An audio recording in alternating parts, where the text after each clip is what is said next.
Hi, and thank you for watching Targeted West and TargetedWest.com, TIEvents.org, a collaboration we're doing today. This is show number 172. It's the 3rd of August, 2025. Thank you for watching on your favorite platform. Please like and subscribe and make a comment.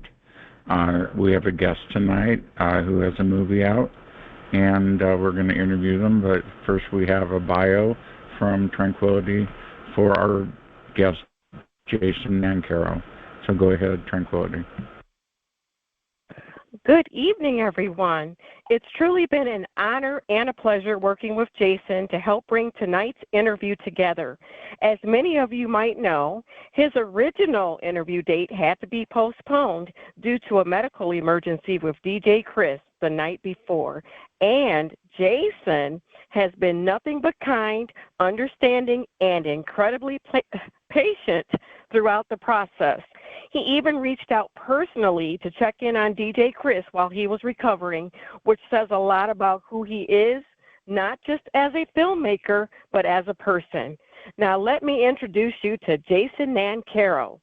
Jason Nancarrow was born and raised in Dallas. He became a targeted individual in 2020. It inspired him to write and direct his first feature movie, the conspiracy thriller Carousel. Carousel went on to win several film festival awards, including Best Conspiracy Movie from the 14 Film Festival in 2024. In addition to film, Jason has written several comic books, including the neo-crime noir City of Hate, published by Unearthly Comics. He continues to live in Dallas under permanent surveillance and ongoing harassment. Please join me in welcoming the incredibly talented and incredibly resilient Mr. Jason Nancarrow. Hey guys, what's up? Hey, what's up? Yeah, me and Tranquility are so happy to have you here. We watched your film, and we're glad that you were able to take the time to drop by. The first question I have is, how are you able to put this whole thing together financially and such to make it happen? Because it's a substantial movie. Yeah, good question. So this was my first movie, and I've been working with a friend of mine who is kind of in film production on the side, and he was able to read my screenplay and then kind of do an analysis over it about what it would cost to produce, and it came out to around $100,000, and so that's what I had to raise, and I probably put in half of that on my own. I kind of drew down some 401ks and took some money out, and then I raised the rest from some investors and family friends by offering them equity into the movie, equity points, a little residual profit for whatever the movie makes. Do you get money off of Tubi for those commercials they play? Because they do a lot of them, of course. That's exactly how it works. So the movie's now on the Tubi platform, and they play commercials throughout, and we get a little portion of revenue for the number of watches. Yeah, that's how I do it on BitChute and Rumble. Rumble, yeah. They offer a cut from the commercials. Great. And you're a targeted individual since 2020. And what did you see any movies or have a movie in mind that kind of convinced you that you need to do your own film? Something that motivated you, a film perhaps, or a story? Can you share that with us? Yeah, I'd always had it in the back of my mind to do a movie, but it seemed like such a kind of outlandish idea since I never went to film school. But I started writing the screenplay about, 7 or 8 years ago, and I was inspired by a good friend of mine named Clay who later died. And he really encouraged me to write. So after he died, I kind of figured I really needed to make the movie. and it's dedicated to him at the end. I saw And that, then, and the other guy in the film was also must have passed away. It looked like. Yeah, the guy that played the detective did pass away shortly after the movie. So we did a in memoriam for him too, George Welder. He looks just like the guy on NCIS, the one that's a boss. It's uncanny, the resemblance. Yeah, he came in and did a great job. It was my first time working with actors, so I wasn't as direct as I probably should have been in some places, and in terms of, telling them, what to do. I just kind of expected them to come in and read the lines, and we just had some great actors that came in. I'd also been watching this film criticism by a guy named Rob Ager, who looked at the movies of Stanley Kubrick and other directors, and he would analyze them for the hidden messages in the movies that he found. Like, for example, The Shining is on the surface a haunted house story or a haunted hotel story, but there's all this Native American imagery in the background. It's everywhere, and you kind of realize slowly that it's a movie that's about deeper things like the Native American Holocaust, the blood coming up from the ground, and how it's built on an ancient burial ground. In the lobby that Jack's in, writing on his typewriter, is got all this Native American imagery, and the typewriter itself that he uses is a model the Germans used in World War II during the genocide. So it's really a movie about genocide. The Enigma machine? No, they just the general typewriter he used. It's the same model of typewriter the Germans used. Yeah. So he's trying to say things about the Holocaust and the Native American Holocaust and genocide that we've kind of buried under the subsurface of our psychology and don't consider, and those messages kind of come out once you see through the movie and see there's this hidden element to it. Yes, which we won't go into detail, but there is. You'll have to figure it out by watching the film. It's available on Tubi. So, yeah, it's set in Dallas and it's about conspiracy, so it shouldn't be too hard to figure out. Yeah, Dallas is a big city. It's popular. You're from there. What a perfect place to have a film about everything in detail about smart cities, especially, and that's really happening. That's probably happening in Dallas and real. Yeah, I mean, it's based the bad guys kind of run this. They're trying to get this smart city program implemented, and it's really those are also called 15-minute cities, which right, is that the Perspectus company? Yeah, the company in the movie is called Perspectus, and they're trying to create this vast kind of program integrating all the city services, but also implementing giant surveillance and control over the population. And no one's kind of really aware of it too much in the movie. It's kind of flying under the radar, just like these 15-minute cities they're trying to create and modify and build, where everyone is corralled into a certain location and they can go anywhere with a 15-minute radius. Put you in a stack and pack housing with cameras everywhere and lots of frequencies in the air to make you sick.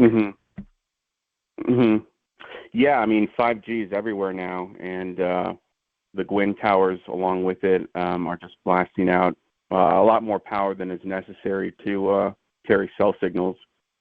So there's other stuff going on there as well.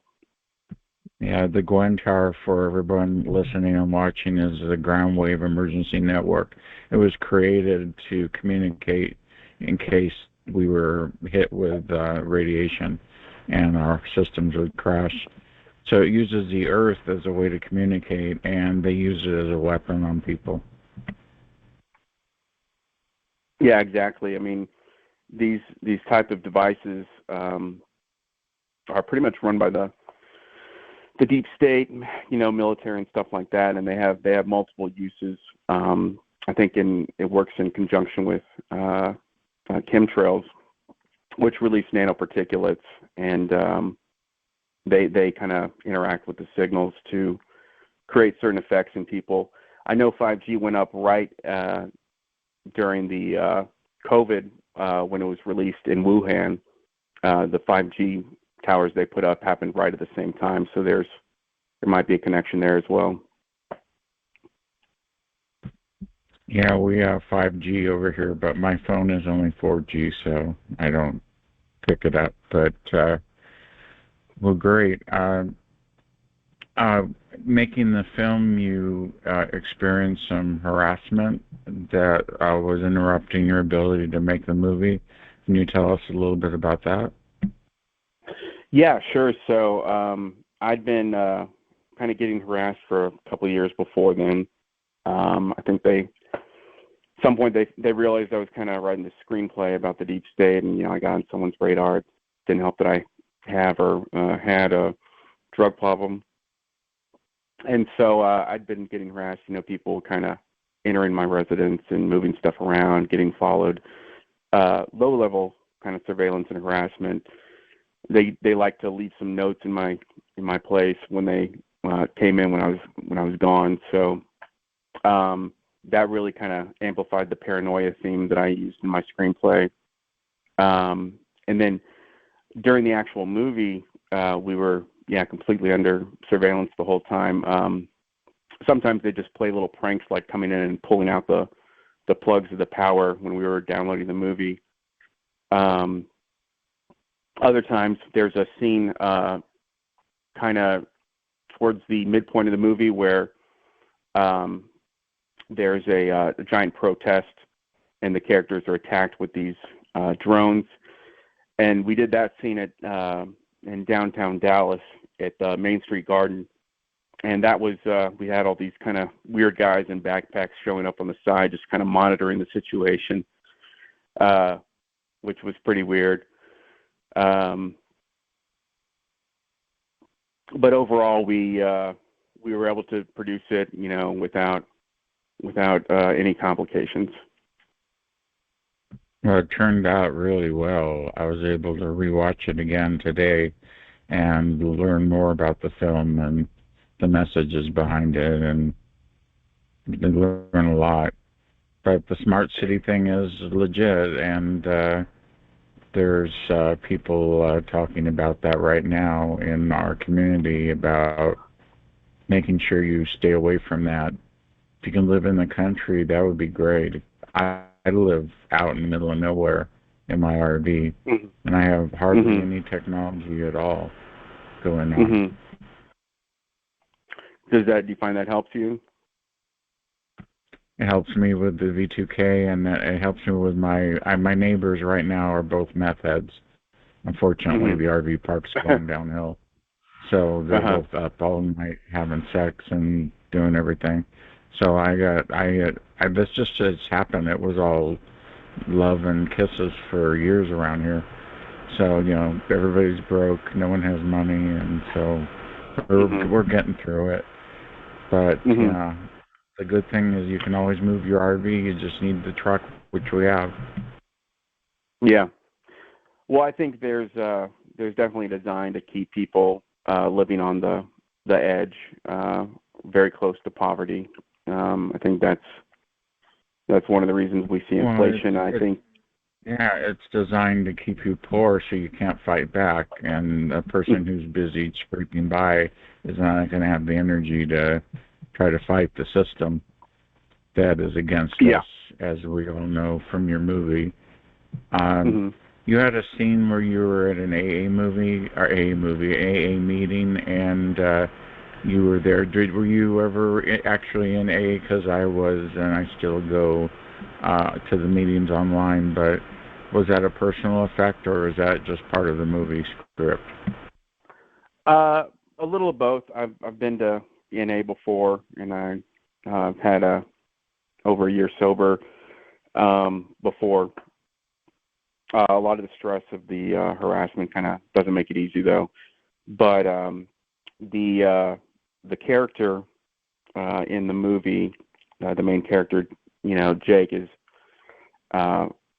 struggling. He's kind of in this, in this kind of delayed adolescence. He's struggling with addiction, and that makes it just kind of heightened the themes of trying to grow as a person and overcome the obstacles he's faced. And he's battling not just this corporation prospectus that's trying to implement the smart city program and the conspiracy behind it. He's also got personal problems, and he's kind of trying to deal with both at the same time. Gotcha. So we have a clip to play. It's you speaking to the oil tycoon. Would you like to talk a little bit about that before I play it for the audience? Yeah. So this is a little early in the movie, and Jake's he's heard about the Prospective Smart City program, and he's investigated it a little, and found out that one of the big backers is an oil man. Dallas is a big oil city historically, and this is kind of a conglomeration of a couple of the oil men that I've seen in Dallas. So he goes to confront the oil men to get more information about the Prospectus Smart City program that he's funding. Okay, without further ado, we'll play that clip. Here we go. Jason Nancarrow and Carousel, and the scene from the movie. Here we go.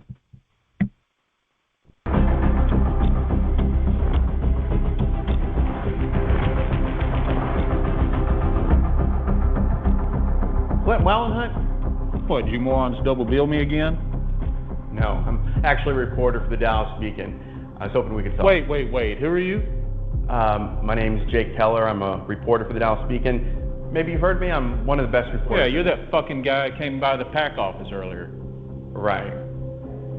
And who do you work for? The Dallas Beacon. Oh, the free one with the hookers on the back? Escorts. I've been having trouble getting any response from citizens for tomorrow. Well, that's not my problem. You need to get out before I call security. That's okay. My editor's downstairs. She can film your goons dragging me out. We tried to talk to Mr. Wallenhunt, but it's not a good look.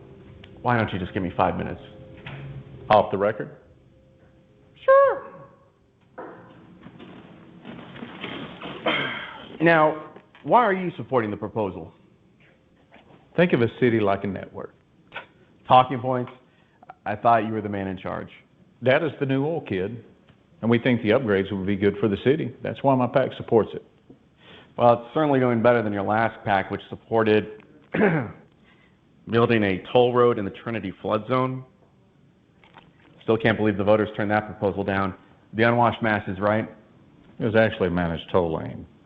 The media didn't explain it correctly, how dynamic pricing reduces congestion. But I'm sure traffic dynamics are above your pay grade, right? Personally, I gave up on it when the Army Corps of Engineers failed your plan. Yeah, they failed when your socialist was president. Don't fucking vape in my office. Let's just try and act like adults. Don't you stand to benefit financially if the city council passes the prospectus proposal? Yeah, I'll finally be rich. Do you have any idea how much money I made last year? I don't know. Big oil money. Ha, there it is, you fucking millennials. Let me ask you a question. When you brought your candy ass over here today carrying your participation trophy, did you drive a car? I didn't drive here from Highland Park, that little incorporated carve-out where you and the rest of the Citizens Council all live in mansions. You people don't even live in this city, and you think you can tell everyone how it should be run. People like me built this city. I create jobs for this city. What do you create? Lights? Okay, Boomer. You know, I'm not like the rest of the sheeple. I know all about electrogravitics and the torsion field and zero-point energy, all the technology you people put a lid on to keep the rest of us choking on carbon. I was wrong. I thought you were missing your brain. You're actually crazy. You industry sociopaths have been running the show since 1963, and this world is the best you can do. Everybody at the top gets a milkshake, and the rest of the pyramid gets bullshit trickle down, a bullshit war every 20 years, bullshit healthcare. My generation's going to be performing sexual favors behind the DQ to pay for our Eliquis. Also, you can keep the oil depletion allowance. But fuck them, right? Now, I'm not angry. I'm just disappointed. It's sad. Fuck. If I answer the rest of your questions, will you please leave? Sure. I heard Perspectives was looking to build a data center in South Dallas, where you own those vacant lots. Who told you that? A city is like a network. How much do you know about South Dallas? I know it's poor. I know it's not where rich white people usually build things. I'll help you out. I actually sold my lots to Commissioner Rice, technically to his nephew. He's having them rezoned, make room for the data center. Take your liberal soapbox over there. Anything else? Nope. And good luck on your little expose. I can't wait to read all about it on MySpace. Is that your wife in that photo? Yeah. She's had too much work done. She's ugly. Get the fuck out. I mean, she's not attractive. Oh my. Well, that's a scene from Jason Nancarrow's movie Carousel. That was quite interesting to watch that again. So tell us more about the movie. Do you plan on making it go internationally? I know people can only access it in the United States right now, but you're expanding it eventually, so people that watch this video in the future will be able to access it. Yeah, it's on Tubi domestically right now. It's not available on Tubi overseas, so people have to use a VPN if they are overseas. That's right, VPN, yes. Mm-hmm. It should be on other platforms eventually, like Amazon Prime. It's been kind of a slow rollout. I'm still not sure if it's being kind of interfered with by the powers that be, but eventually it should be on more platforms, and then we have a marketing campaign that'll kick in eventually when that happens. So there should be a little bit more publicity for it. Right now it's kind of just kind of on the down low, word of mouth type thing.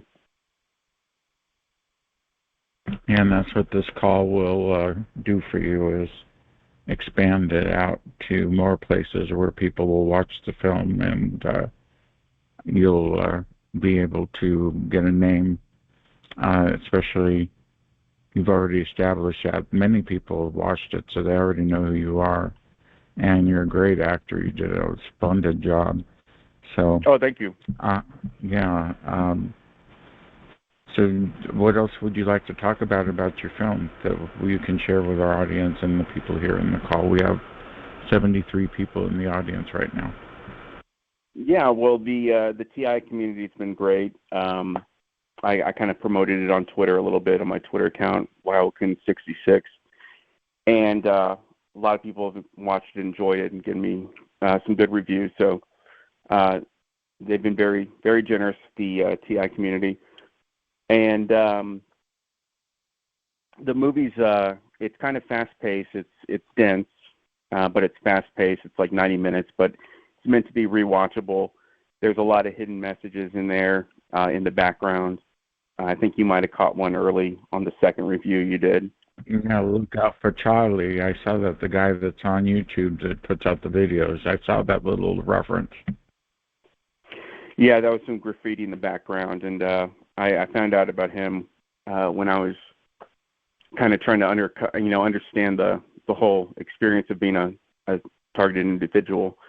And he came up and he really helped make sense of a lot of it, just because you are getting these, at times you're getting these, either V2K or what's causing, something that's causing tremors in your body, and you think it's got to be something nearby or, in the house or whatever. But he kind of explained how these signals operate, just kind of, they're all over the place. They're coming through the 5G towers or the Gwyn towers, and it's not satellite systems. They're doing quantum entanglement with quantum computers in our brains using scalar technology. It's quite advanced now, past anything that's civilian. And it's non-Hertzian, meaning that it's in a different dimension. So they have quite a corner on the V2K and the dreams, because I get the dreams every night and they're terrible. Um, so you're working on some other scripts you mentioned, and when we were talking earlier, you're working on something else besides Yeah. this movie. Yeah. So I've got some comics I've been working on. One is called Area 51 Dreamland, and it's kind of set at Area 51, and it's supposed to be kind of a like what it's like to really work there. It follows a Air Force pilot, and it does have some alien stuff in it, but not as much as you think. I did a deep dive into the UFO ufology because my initial hypothesis was all these alien UFOs are really just deep state government black projects, and they say it's aliens because it's good disinformation. But after researching it, you come to find out that maybe a lot of them are deep state black projects, but no, there's this other element that's got to be aliens. So there's something else out there too.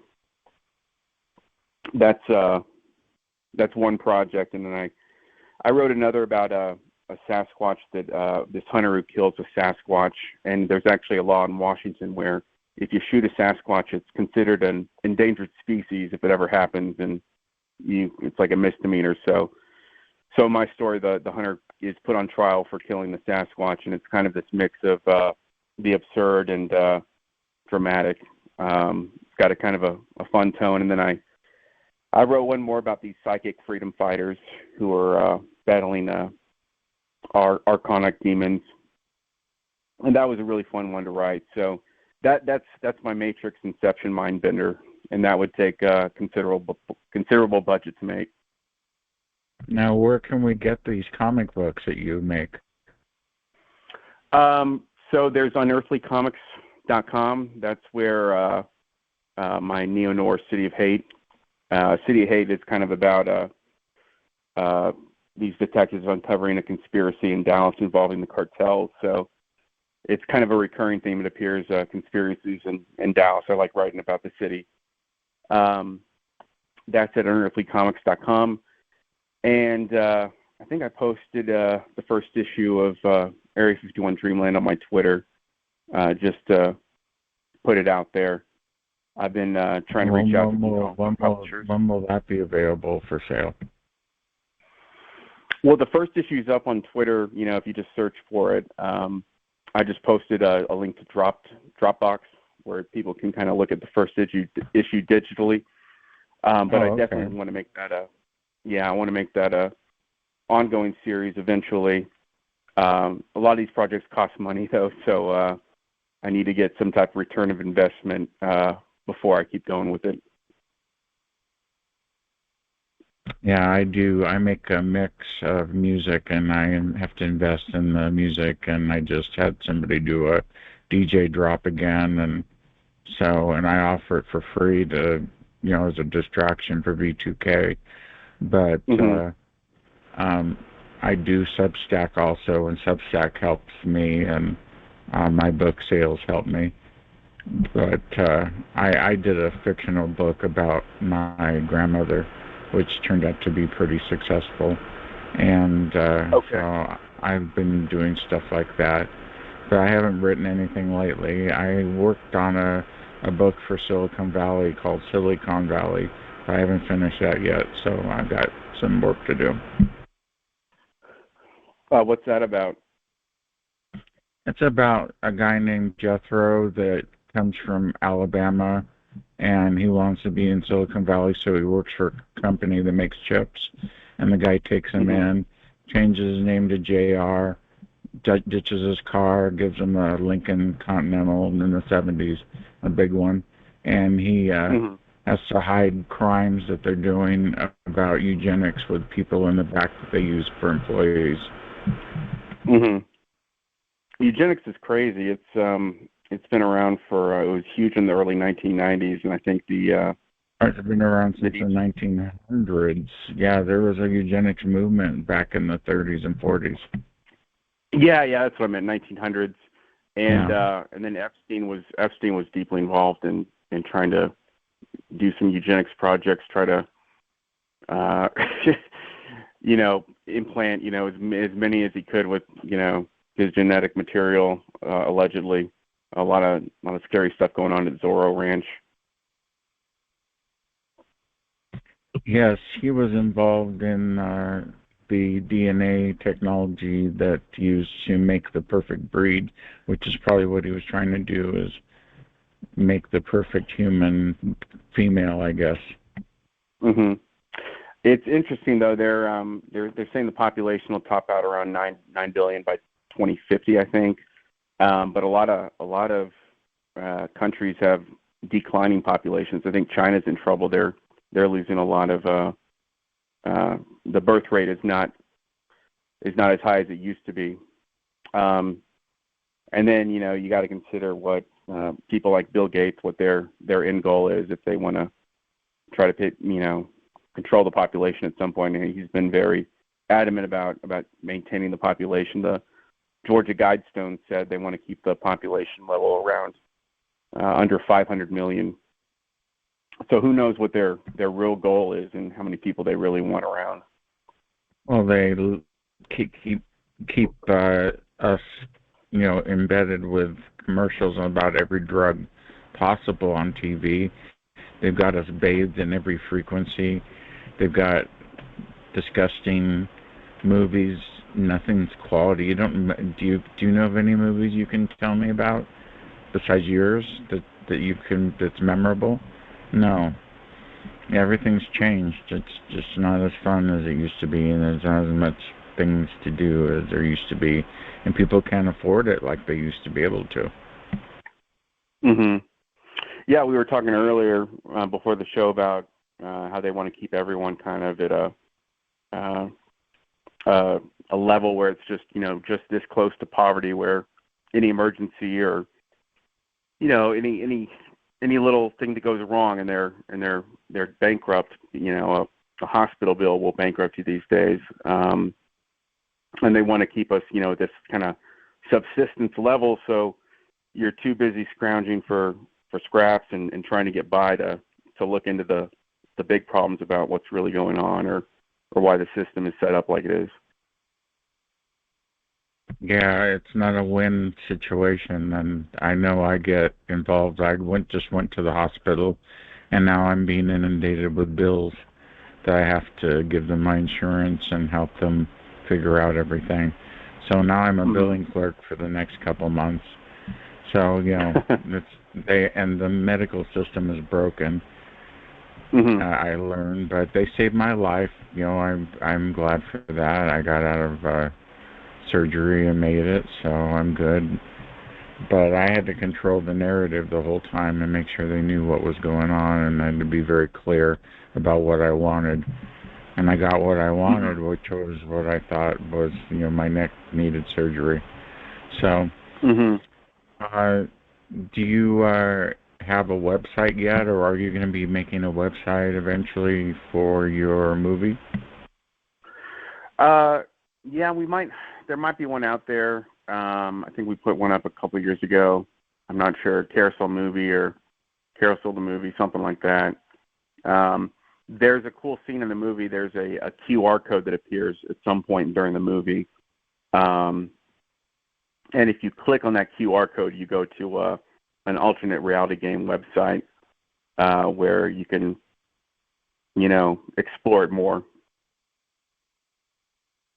That's incredible. So this movie has different dimensions to it, and that's incredible. Yeah, I wanted to make it fast but very dense, so it rewards repeat viewings. You'll catch more things, if you watch it more than once. If you pause it on Tubi, there's a scene where he gets this packet from Prospectus that kind of outlines their smart city program, and there's a lot of targeted individual references in that packet that you can pause. It goes by pretty quick, but you can pause it and look at them, and all that stuff is true. It's all based on real things. Direct energy weapons, stuff like that. Gotcha.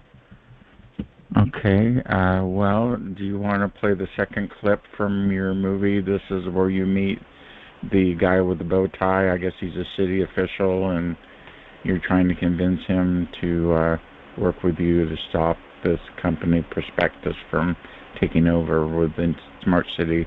And did you want to say something about that clip before we play it?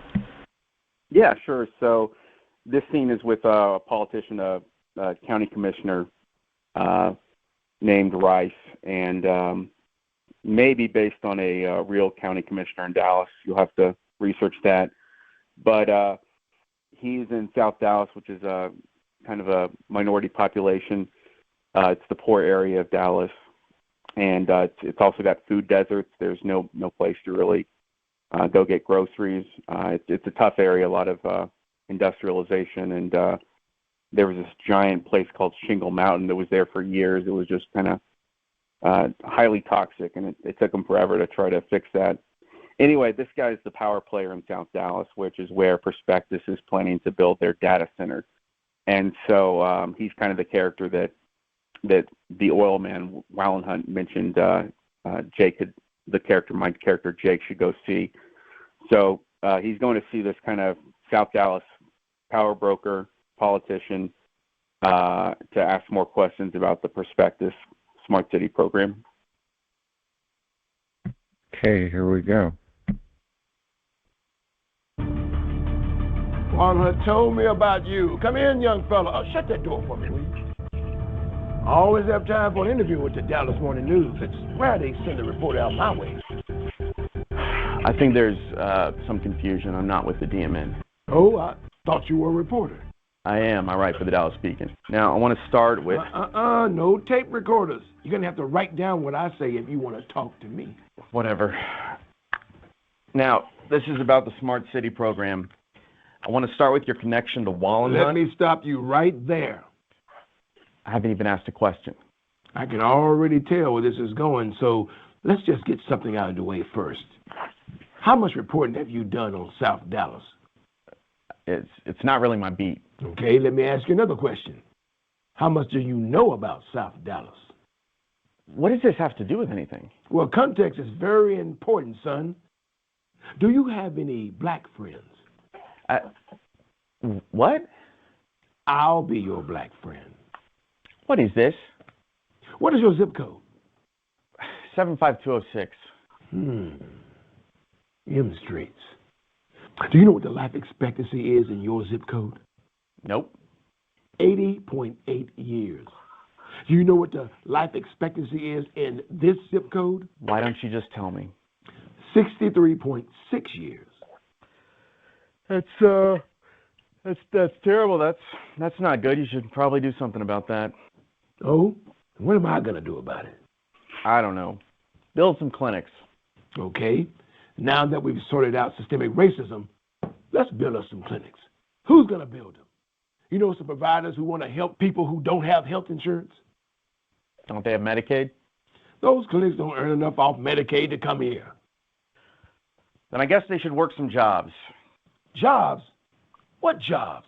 You see any running factories around here? My people are supposed to hop on a 2-hour bus ride to clean houses in Highland Park?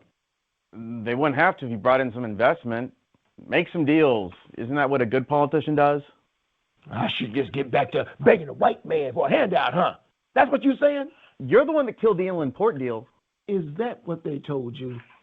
That it's my fault that I demanded minority investment opportunities for them to build it here? Isn't that what jobs are? Everybody had a job during slavery, too. I didn't come here to go in circles. I came here to ask you about the lots Wallenhunt sold your nephew. My nephew? I don't know anything about that. I haven't seen him in some time. I hope he's doing well. Last I heard, he was out doing some... You're obviously involved in some kind of money laundering scheme to... Now, slow down there, son. That's an incredible claim. How do I launder money? I'll tell you how. I've read all about it. You've got your Kwanzaa Festival at Fair Park. Your nephew handles the cash. Now you're working with Wallenhunt to build a data center. We were being friendly here, but now you stepping over the line. I won't be slandered in my own office. Do you tell every black man you meet that he's a criminal? So you're not getting those lots rezoned for the Prospectus data center. That's not what you're doing, for the record. Can black people have jobs or not? I don't care about black people. Well, you're finally being honest. I always thought you reporters didn't care about us either. But what you need to understand is a city is like a network. I know what you're doing. What am I doing? What can I do to make you feel more comfortable? Let's just get back to... I want to tell you a story. Sure, why not? Have you ever heard of Patrice Lumumba? Of course you haven't.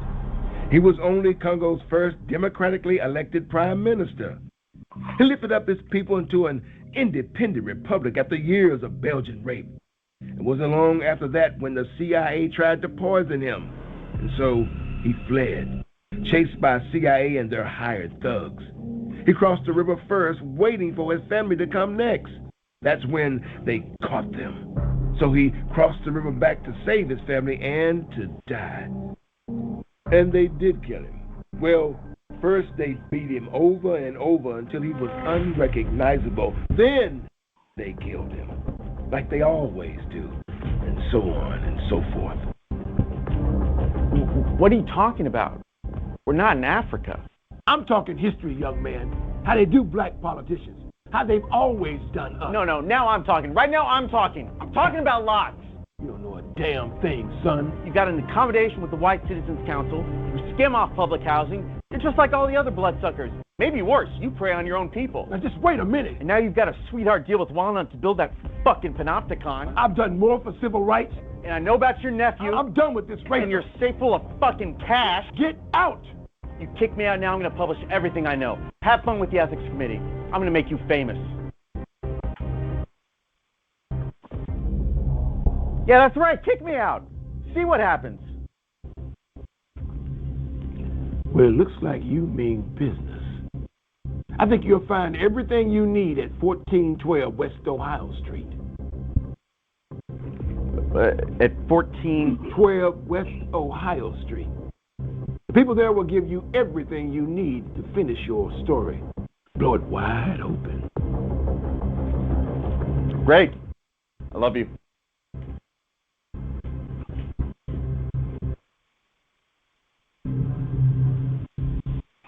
That white boy ain't right.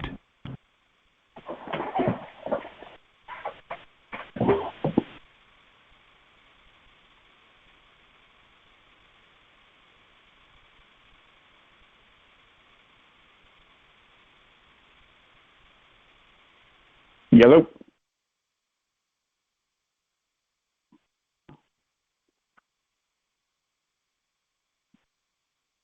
Chris?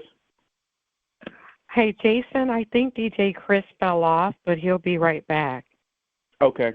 Oh, there. I see him. He's back. DJ Chris?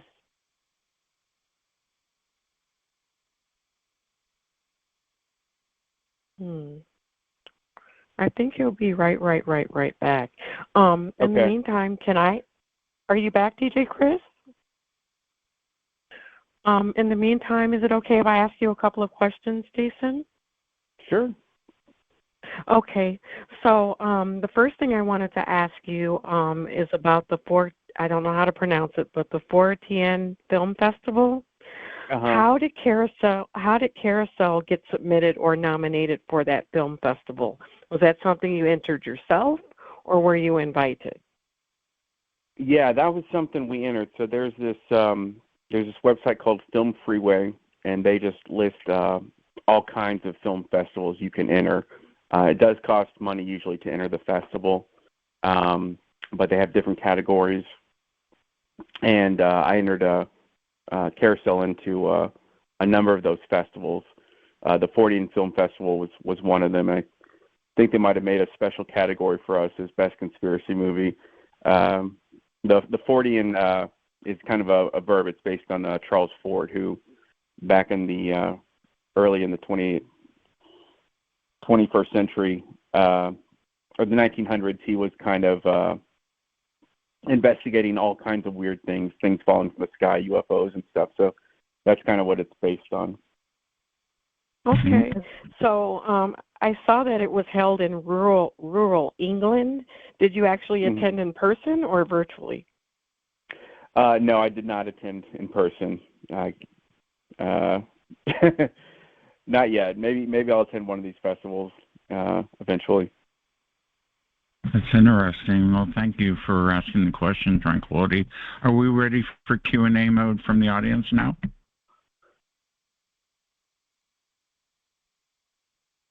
I think it's time. Okay. I know you can hear me. Yeah, my computer crashed, so they must have really didn't like what you said there, Jason, because my computer went completely black right in the middle of the talking about smart cities and the deep state. So, but I'm back now, and we're ready to switch modes. So we'll go to muting everybody, and then we're not going to make them do star 6. We're going to just go normally here. Here we go.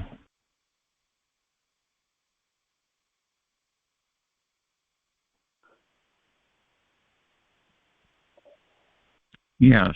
If you have a question for Jason Nancarrow for the movie Carousel, please come on up. The weather's warm.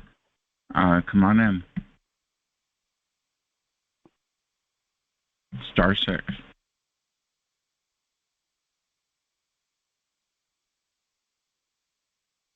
I saw there was an Anna wanting to ask a question. Anna, did you want to ask your question now?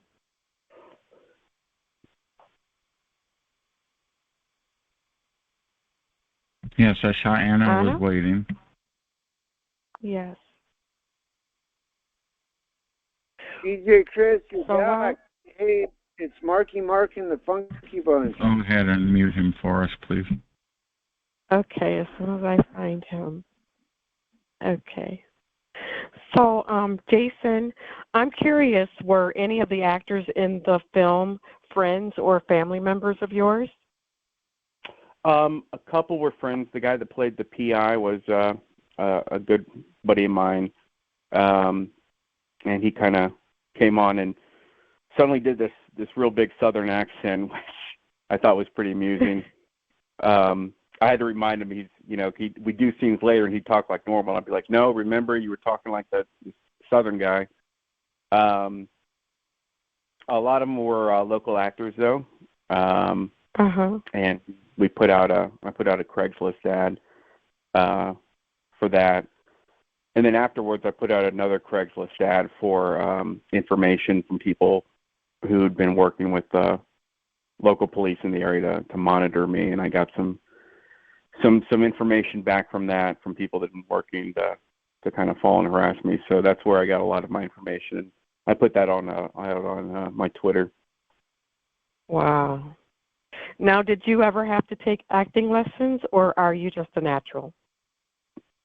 Thank you. Well, I did improv in high school, so that helped. And really, it was just it was a lot cheaper not to have to pay for another actor, so I thought I'd just do it myself. Wow. Well, you did a wonderful job. Does anybody else have questions for Jason? Where do we go to see the movie? It's on Tubi right now. Tubi's an app. Oh, it is? Tubi. Yeah. If you're in the States, you can go to Tubi. You can go to Tubi TV. You can go to TubiTV.com and access it that way without the app. Okay. You can watch it tonight. That's going to be your film to watch. Hey, Chris, it looks pretty interesting. It is very interesting, yes.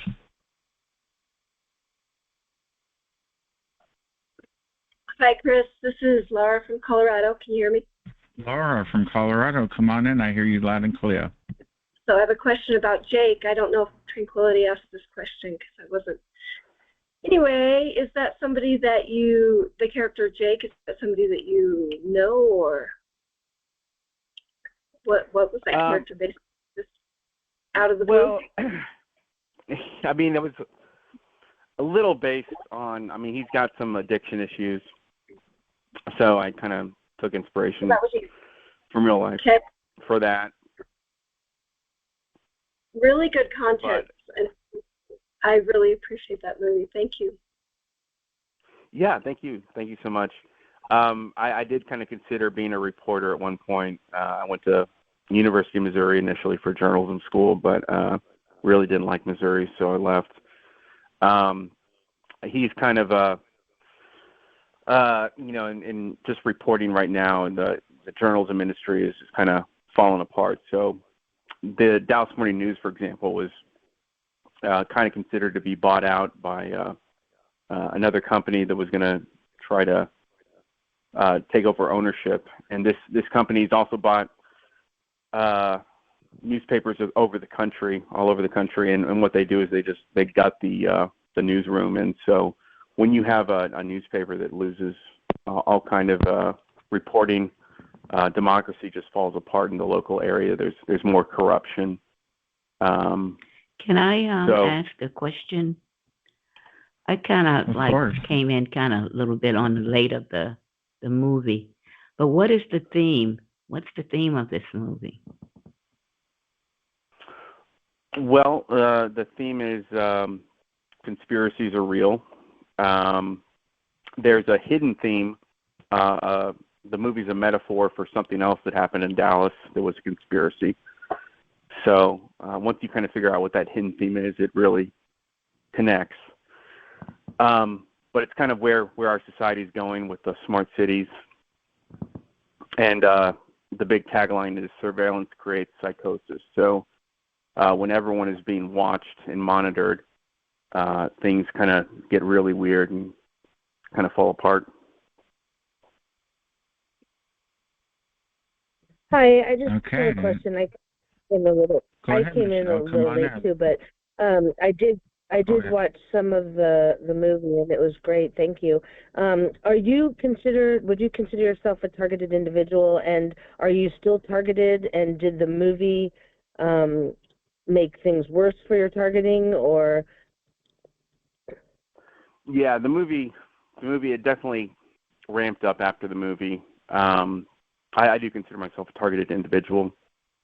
So I've gotten the kind of the microwave infrasonic stuff, following V2K? harassment. I don't get V2K. Okay. I've gotten it a little bit. I've gotten synthetic telepathy at one point, but it started with the local police, a detective named Blake Bryant, who I learned through Craigslist was kind of in charge. And in case anything happens to me, he's the one to look into. And then my neighbor. Gotcha on that. What state are you in? I'm in Texas. Oh, okay. Thank you. Next question in line for Jason.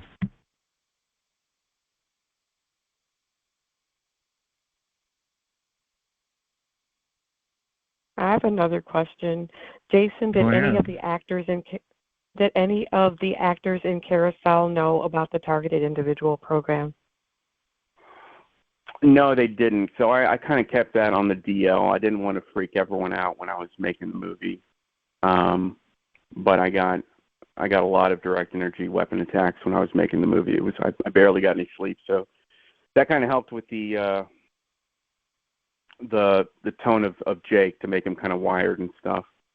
But I didn't want to freak out my production crew and my actors and kind of tell them, what was happening to me and what I was seeing, because it's designed to make you sound crazy initially, and there's a lot of gaslighting involved. So I kind of kept that under wraps.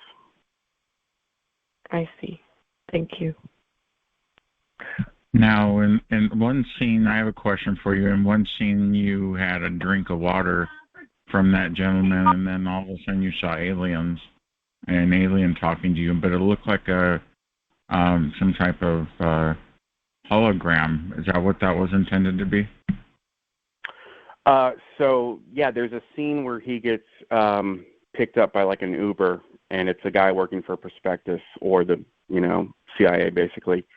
And he takes a drink of water, and there's a quick flash to a chemical, DMT, to kind of hint at what's in the water. And so basically he's dosed with a psychedelic, and then after that he goes home and sees an alien and has an interesting little talk with it. and we had the alien. I went and got a puppet master to build the alien, so I still have the alien. It came out really well. Yeah, keep that. That's worth something. Mhm. Okay. Any questions for Jason? Come on in. I don't have a question, but I just want to express that to you, Jason, that people like you who have the bravery to go ahead and, do things that not always in the interest of their own careers or their own, personal position, are brave and deserve a lot of regard from the rest of us. Just want to say that. Thank you so much. That means a lot. You put yourself out on the line, especially on being, with the topics you've discussed in your movie. So you've really laid it out on the line and exposed yourself. So that's commendable. And we appreciate it. We definitely took your movie seriously. And next question in line for Jason.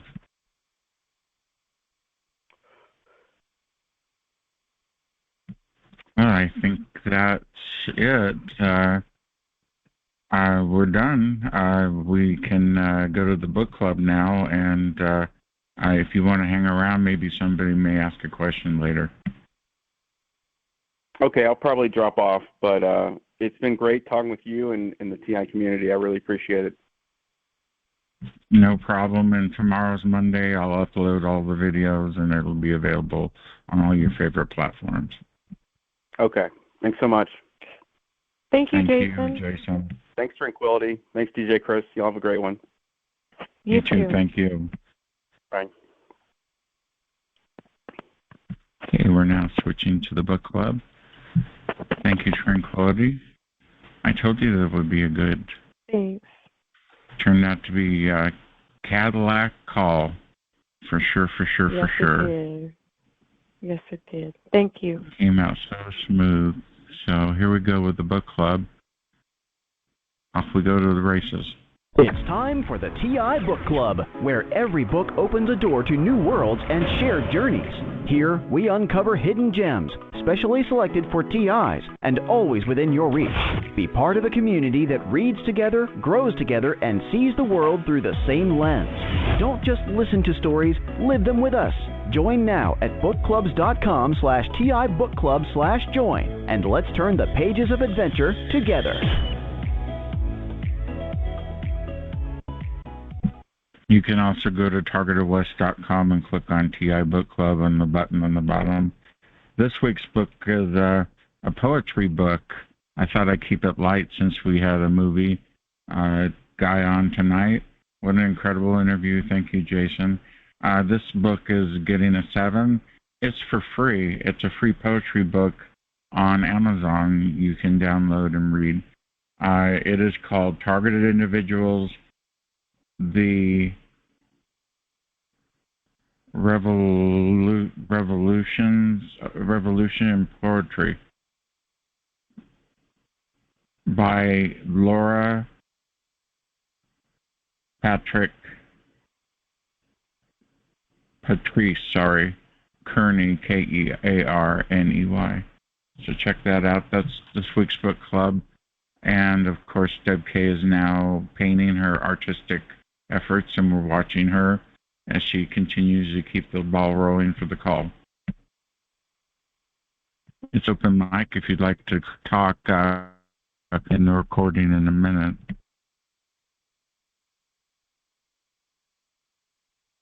All you have to do is *6 if you'd like to say something. Hi. I'd like to say to Jason, I appreciate all he went through to make a film about targeting. And I think if more people tried to do this, we would get through to much more people. So, I agree, Jen. Bravo to him to taking the effort and coming up with all that money, $100,000 just to make a film. And it was a good film. I watched the whole thing. I watched it 3 times. Anyway, thank you, Jim. We're going to end this recording now. So thank you for watching on your favorite platform. Like, subscribe, and comment. And please tell your friends. And if you're listening on Spotify, please make a comment. Thank you again. We'll see you next week for show number 173 with Andrew, which is a returning guest.